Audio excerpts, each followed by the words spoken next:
Hi friends, my name is Jake. Welcome to Canadian Cutting Edge, and today we're taking a look at another knife by Schnitzel. Schnitzel is a knife company in Germany. The knife itself is made in China, just like most knives are these days.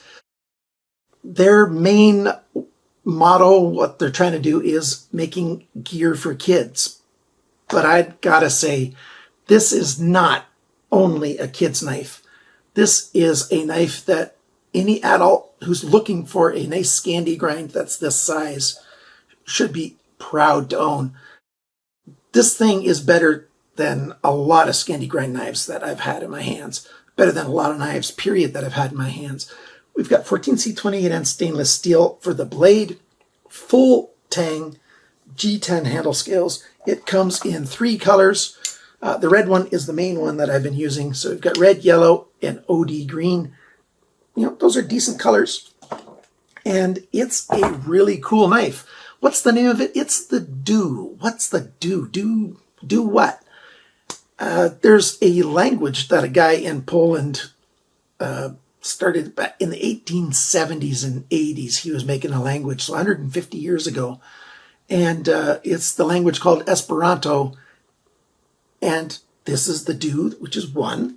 I've already done a review of the Uno. No, this Do is 2. What am I thinking? Uno was 1. Do is 2. And that's the only knives they've made. They've got a water bottle, and I think the word is oju, which is the Esperanto word for container. So it doesn't say on their website anything about Esperanto, and I didn't hear about it at all. My wife figured it out, and she told me. She's a smart woman. And it's kind of cool. It's a language that got made up. The guy wanted to create a language that would tie countries together. A good common second language for the world that would build peace and harmony, kind of like Coca-Cola wants to do. At least when I was growing up, I'd like to buy the world a Coke. I don't sing that well. There's always been the sentiment that we would be better off if we had less conflict in the world. I'm not a big softy. Well, physically I am, but I'm not a big softy. But I do feel that there's a great value if we would stop fighting each other, because we spend so much money fighting each other, and we'd be much better off doing good things for the world. Anyhow, that's what that language was trying to do. And I think it's kind of cool that that's part of the name that they the terms that they use to name their knives. So this knife is a very good knife. I've got one big con and a couple tiny cons. The big con is it's not available in North America unless you want to import it. There's some stores in Germany that sell this. Like I said, the company is a German company. And so I've got links down below for stores that you can buy from. The shipping isn't that much money, 29 euros, so it's $43 Canadian to buy up to 10 of these knives and have them shipped to Canada. So that's not that bad. The same price for in America, except for in American dollars, which is better than Canadian. So it's not like it's totally unreasonable to get these knives. But I really wish and hope that some Canadian or American knife store owner is listening to this and is saying, yeah, I could sell those, because you really could. So let's get over to the tabletop and take a good close look at this thing. All right, before I get too far into this, let me say, yeah, the videos have been coming a bit slower lately, partly because of my physical issues and stuff going on. I'm not going to get into all that. I'm going to try to pick up the speed a little bit and, keep trying to make my videos better and better. And I'd like them to get out quicker too, because I like to share these things with you. Like this one, I really wanted to share this knife with you back last year, but I figured if I put this out in the fall, there's going to be that many less people that will want to get it, because, camping season is kind of ending. Outdoor activities with your children, it's sort of winding down a bit. And I figured, in the spring is a great time for these, because you can get it and then, because you're going to want to get something for your kids maybe. This is an excellent, excellent knife. Like I said, G10 handle scales. They've got these screws here that use a large standard flat screwdriver. We'll take the handles off to let you take a look at it soon. Nice rounded edges here, very comfortable in hand. They're great. They come with matching sheaths. So let me put this aside. Actually, not that one, these two, because the red one's the one I've been using. When I was growing up, red was my favorite color, and I guess it still sort of is. It comes with a light Kydex sheath in terms of how heavy it is. And I'll give you all the specs later on. There's a belt loop here, 2-inch belt, no problem, can fit in there. And I think that's, I forget, is that a T10? And it also comes with a ferrocerium rod. And there's a bit of a bungee cord here holding it on. There's a nice tab. And taking it out now. Now, I've not struck this one yet, so I'll try to do it on screen later on in the video. But, you know, see, a nice Kydex tab, a little bit of a bungee cord. A nice thing to have.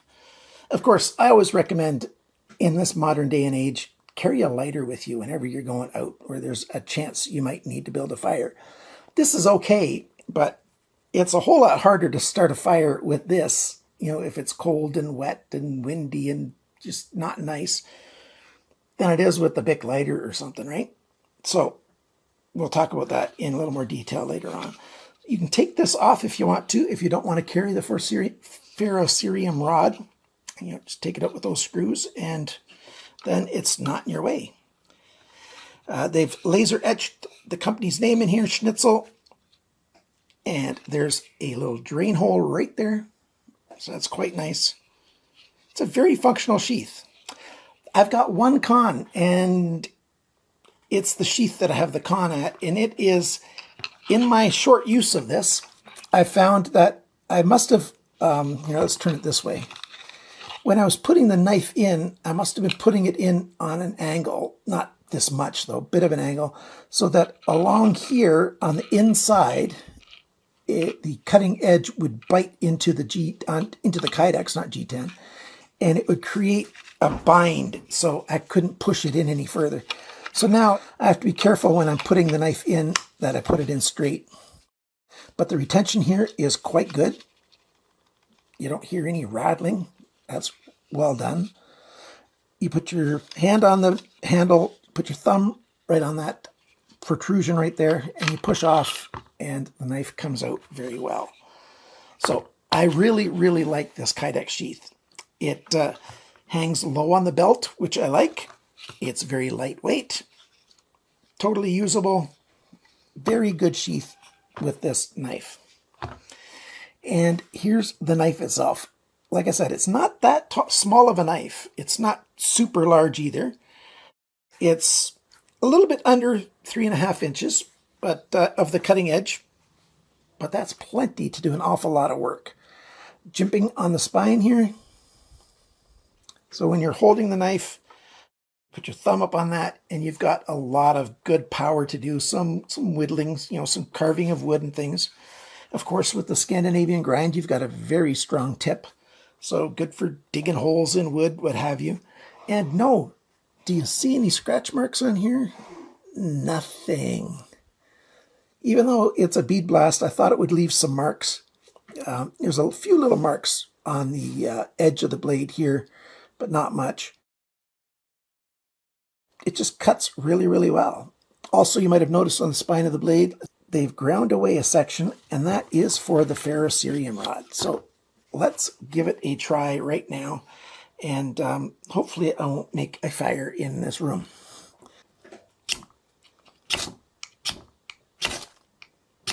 So there you go. Oops, I did melt just a spot right there. So now I got a melted spot. So I quite like that, the way it's made there. And of course, now you can see it discolors it a little bit, but it just wipes away. So nice and clean, good use. We've got a Scandi grind, of course, and a little bit of a sharpener's choil right here, and straight section and a belly. It is sort of narrowing. The blade's widest here at the heel, and it's narrowing down towards the tip, which, you know, just totally fine. We've got a good thick blade here, just tiniest hair over 3 millimeters thick, 14C28N. Rockwell hardness of that's usually around 59-60, quite good. They've laser etched their name on this side, Schnitzel, and on this side, you've got the designer's little logo. It looks sort of like a T and then an R. And then right here, it says Sandvik 14C28N. And I like that the writing's nice and small. Yeah, I wouldn't mind if the branding was a little bit smaller too, but it's not bad. As you can see, it's a straight back. So the handle now. Like I said, G10, it's rounded all the way around.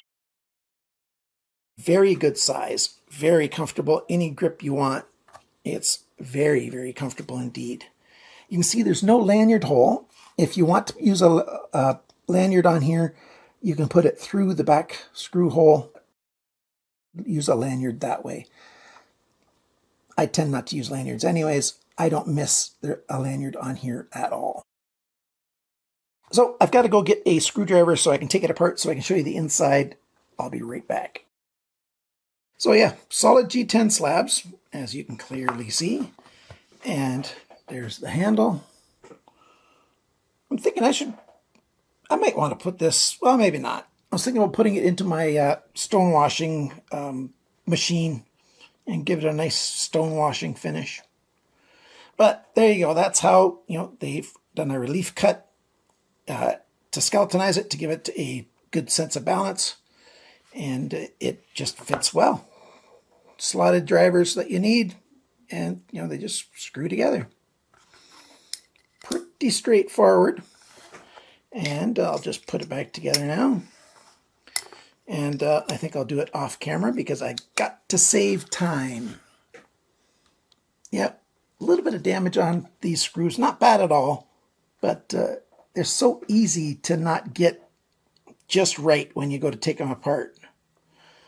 There's a number of other ways to drive these. Some of them, they'll have like an opening in there that an Allen key fits in, even though it's still hollow. And those are great. Those don't tend to strip out very easy or mar. Don't like the flat that much. Not a major deal because chances are very low that you're going to be taking this thing apart, back together, and back apart again.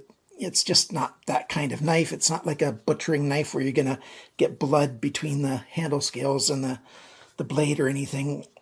It's a bench. It's a bushcraft style knife. So it's for, wood and whittling and all those kinds of tasks, although it can do a whole lot other stuff as well.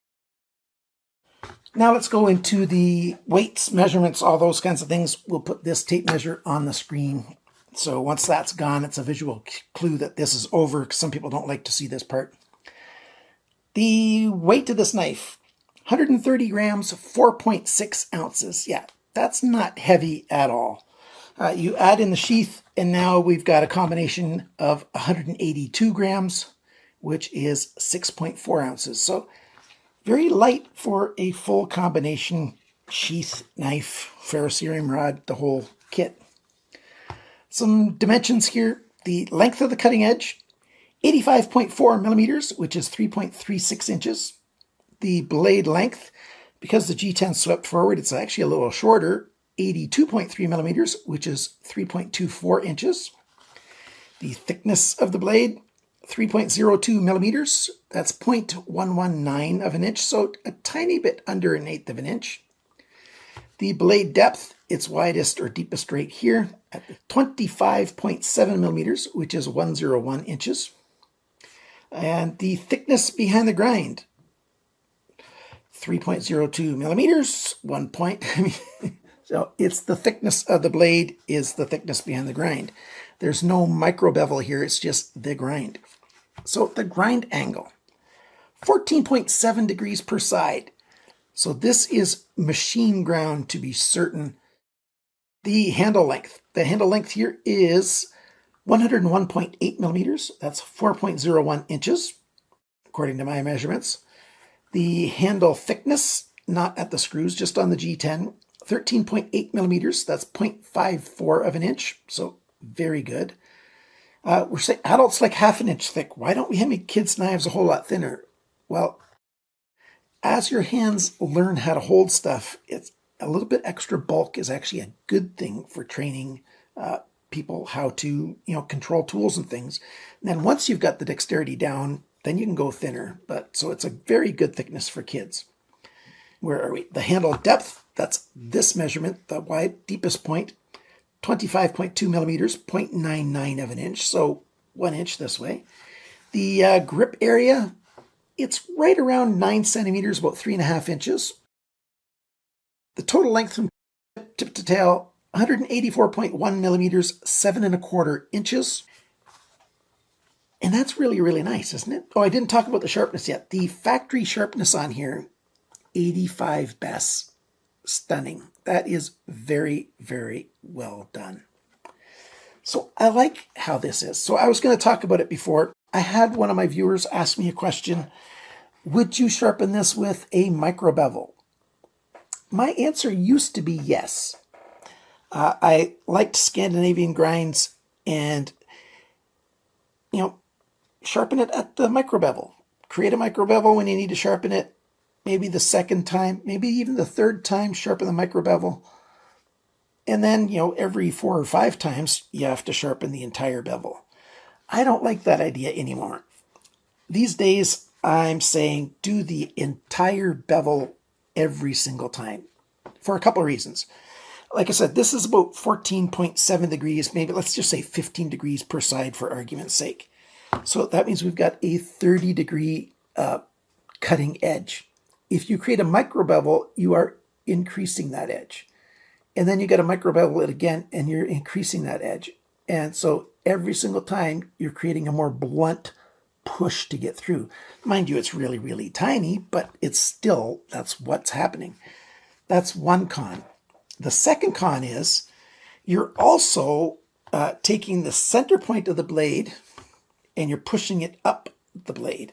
So the center point being right on the edge of the knife, but as you're creating a micro-bevel, you're pushing it up that way, which means when you go to sharpen the whole bevel, you've got to bring it all the way down to where that micro-bevel ended.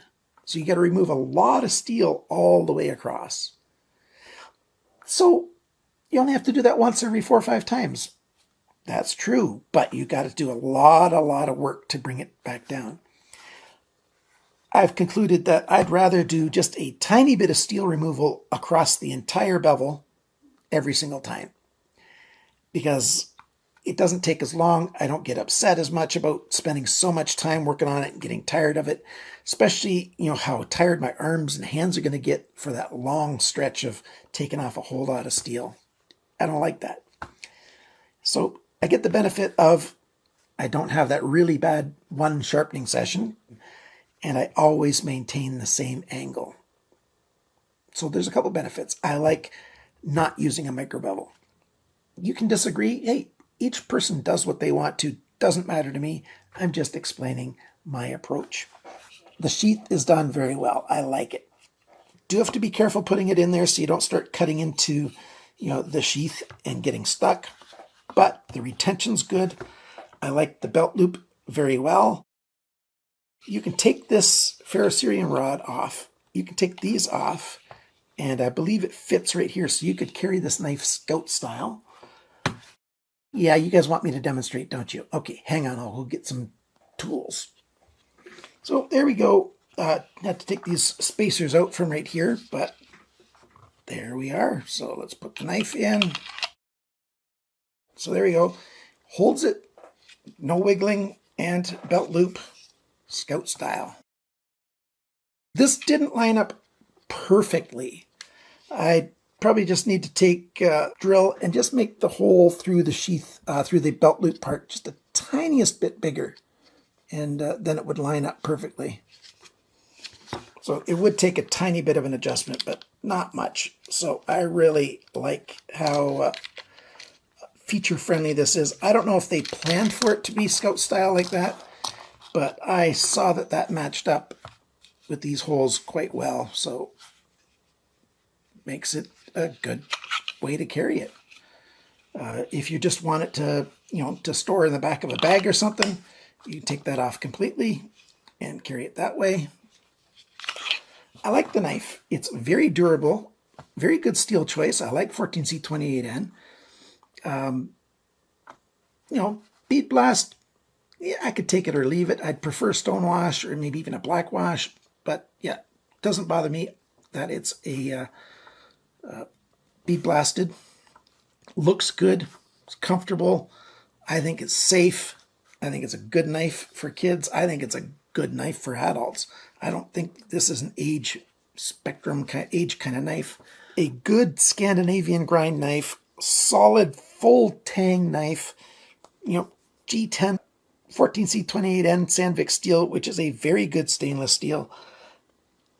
Good grind on it, very good fit and finish, a good feel, nice sheath.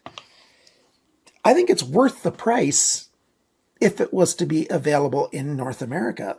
So maybe start pestering your favorite knife store, and maybe they will get the Schnitzel in, and their Unu and the Do.